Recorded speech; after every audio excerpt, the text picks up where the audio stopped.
సాధారణంగా నేను అనర్గళంగా మాట్లాడడం నాకు అలవాటు. హాఫ్ అన్ అవర్ వీడియో కానీ 45 నిమిషాలు మాట్లాడినా కానీ నా ఇంట్లో స్టూడియోలో మాట్లాడినా కానీ ఎక్కడా ఆపకుండా కంటిన్యూస్గా మాట్లాడేస్తాను. సింగిల్ టేక్లో అయిపోతుంది. సో నా కెమెరామెన్ ఆ వీడియో ఎడిటర్ అంటుంటాడు, సార్ నీ దగ్గర పనిచేయడం చాలా సులభం సార్, ఎందుకంటే 10 ముక్కలు ఉండవు, ఎడిట్ చేయాల్సిన అవసరం లేదు, కరెక్ట్గా ముందు వెనక కట్ చేసుకుంటే అయిపోతుంది, నో ఎడిటింగ్ రిక్వైర్డ్. ఎందుకు ఎక్కడా ఆపడం ఉండదు, గందరగోళం ఉండదు, కన్ఫ్యూజన్ ఉండదు, కంటిన్యూస్గా మాట్లాడుతూ పోతుంటాడు, వీడియో అయిపోతుంది. కానీ ఎప్పుడో ఒకసారి మనుషులం కదా, ఏదో తప్పు జరుగుతుంది కదా.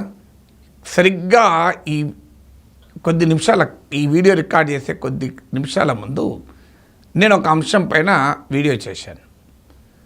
బాగానే మాట్లాడాను, 10 నిమిషాల పైన మాట్లాడాను, అనేక గణాంకాలతో వివరంగా చేశాను.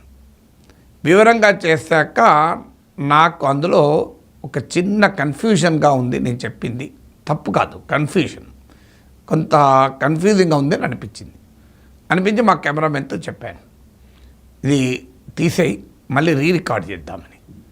ఆయన ఏమైంది సార్, బాగానే ఉంది కదా, బాగానే చెప్పారు కదా సార్, నాకే అర్థమైంది, పబ్లిక్ ఎందుకు అర్థం కాదు సార్, బ్రహ్మాండంగా అర్థమైంది కదా, అలా మీరు కన్ఫ్యూజన్ మీరు అనుకుంటున్నారు, కానీ నాకైతే కన్ఫ్యూజన్ ఏమి లేదు సార్, నాకు సబ్జెక్ట్ అర్థమైందంటే నాలాంటి వాళ్ళకి అది చూసేవాళ్ళు, వాళ్ళకు కూడా అర్థమవుతుంది కదా అన్నాడు. నేను నవ్వి ఆయనకు ఒక కథ చెప్పాను. ఆ కథ మీకు కూడా చెప్పాలనిపించింది, అందుకే మీకు చెప్తున్నాను. ఒక శిల్పి శిల్పాలు చెక్కుతున్నాడు. ఆ శిల్పాలు చెక్కుతుండగా చూడటానికి ఒక పర్యాటకుడు వచ్చాడు.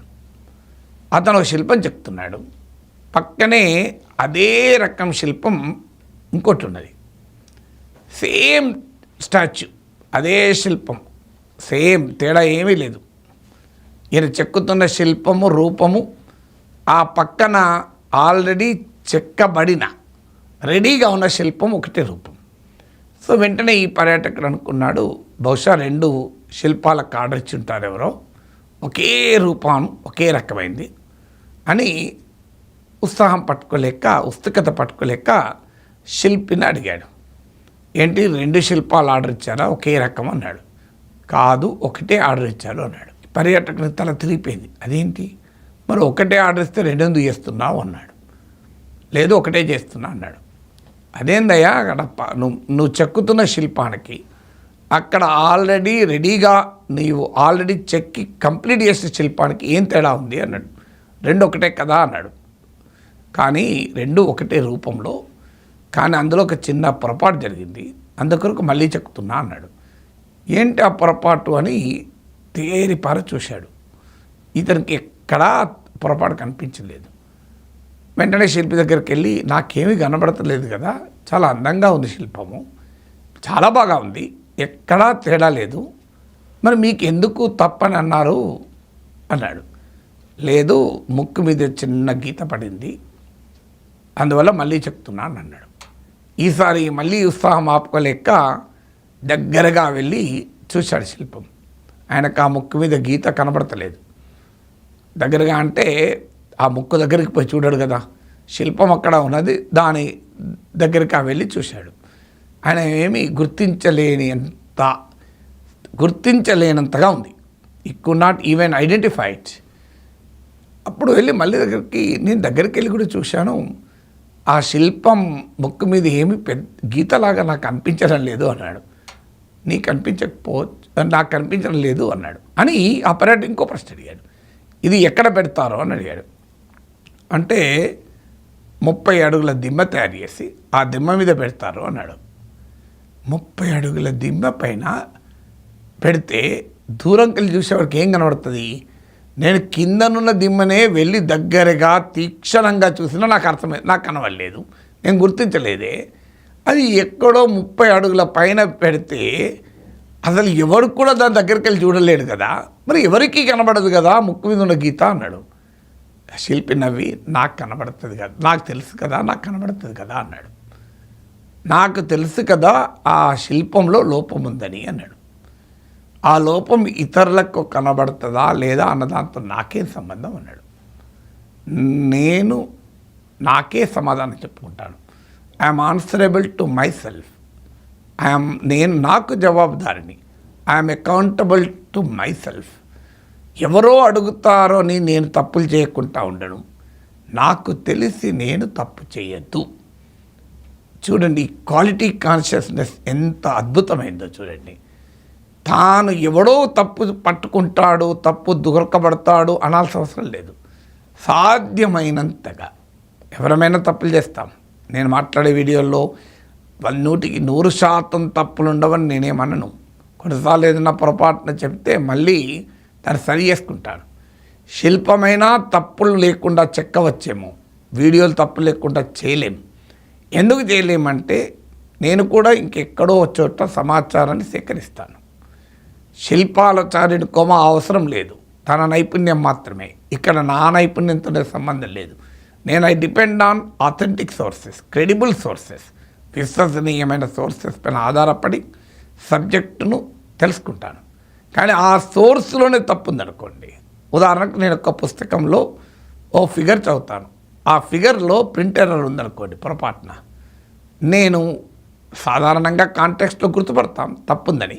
కొన్నిసార్లు గుర్తుపట్టనంతగా కూడా ఉండొచ్చు. ఉదాహరణకు 100 బిలియన్ 10 బిలియన్ ఉందనుకోండి. నాకు కాంటెక్స్ట్ అర్థమై ఇక్కడ ఏదో తప్పు ఉందని పట్టేసుకుంటాను, వేరేది వెరిఫై చేస్తాను. 100 బిలియన్ ఉండేది 95 బిలియన్ ఉందనుకోండి, I may miss it also. So అందువల్ల మీకు ఎవరమైనా తప్పు చేస్తాం, కానీ ఈ తప్పు చేయకూడదు అనే దాంతో ఉండాలి. చాలామంది క్లాస్కి ప్రిపేర్ అవుతారు. మా మిస్సెస్ నన్ను ఎప్పుడు అడిగేది, నేను చాలామంది టీచర్లను చూశాను క్లాస్కి ప్రిపేర్ అవుతారు, కానీ నీవేమో క్లాస్ నుంచి వచ్చాక ప్రిపేర్ అవుతావు, ఏంటి ఈ తేడా అని అడిగేది. క్లాస్కు నేను ఎప్పుడు ప్రిపేర్ అయ్యేవాడిని కాదు. నా లైఫ్లో క్లాస్కి కానీ స్పీచ్కి కానీ ప్రిపేర్ అవ్వడం ఉండదు. వెళ్ళి మాట్లాడుతూ ఉంటాను, కానీ వచ్చాక ప్రిపేర్ అవుతాను. ఓ లెక్చర్ ఇచ్చొచ్చాక, ఓ క్లాస్ చెప్పొచ్చాక నేను ప్రిపేర్ అవుతాను. దేనికి ప్రిపేర్ అవుతాను? ప్రిపేర్ కాదు, వెరిఫై చేసుకుంటాను. సో నేను చెప్పింది కరెక్టే చెప్పానా లేదా, అన్ని ఫ్యాక్ట్స్ చెప్పానా లేదా. ఉదాహరణకు గోల్డెన్ డోమ్ పైన మాట్లాడాను. దాంట్లో అనేక స్టాటిస్టిక్స్ డీటెయిల్స్ ఇచ్చాను. మళ్ళీ వెంటనే అయిపోయాక నేను చెప్పిన అన్నీ కరెక్టా అని వెరిఫై చేసుకుంటాను. సో ఎందుకు నన్ను ఎవరు అడుగుతున్నారా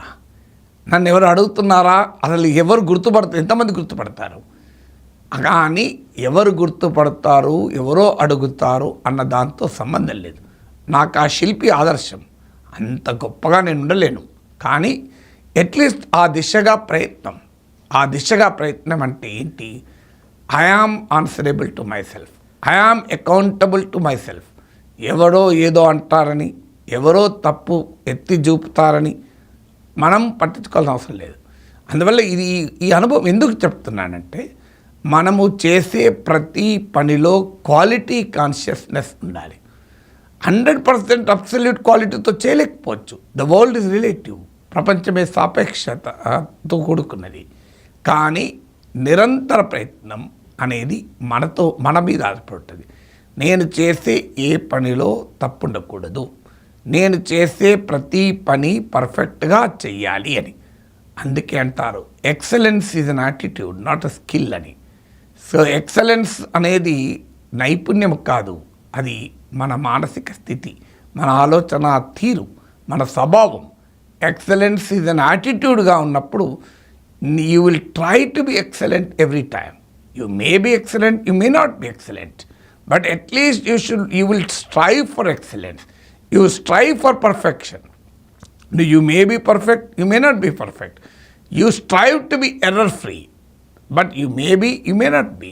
తప్పు చేయకుండా ఉండేలా ప్రయత్నం చేయి. తప్పు చేయకుండా ఉండగలవా? ఉండవచ్చు, ఉండలేకపోవచ్చు. కానీ నీ మానసిక స్థితి ఎలా ఉండాలంటే, నేను తప్పు చేయకూడదు, నేను సమర్థవంతంగా పనిచేయాలి, నేను చేసే దాంట్లో ఏ లోపము ఉండకూడదు, నేను ఎక్సలెంట్గా చేయాలి. ఈ యాటిట్యూడ్ ఎక్కడి నుంచి వచ్చింది అంటే, నేను ఆ శిల్పి కథ మీ మనసులో ఉంటే మీరు చేసే ప్రతి పని చాలా బాగా ఉంటుంది. బట్ మానవ ప్రయత్నంలో ఎలాంటి లోపము ఉండకూడదు మన ప్రయత్నంలో లోపం ఉండకూడదు. తర్వాత మన బియాండ్ అవర్ కంట్రోల్ అయితే ఏమి చేయలేం. అందుకే ఆ శిల్పి కథ మీకు చెప్పింది. ఆ శిల్పి మన జీవితంలో మనకు ఆదర్శం కావాలి.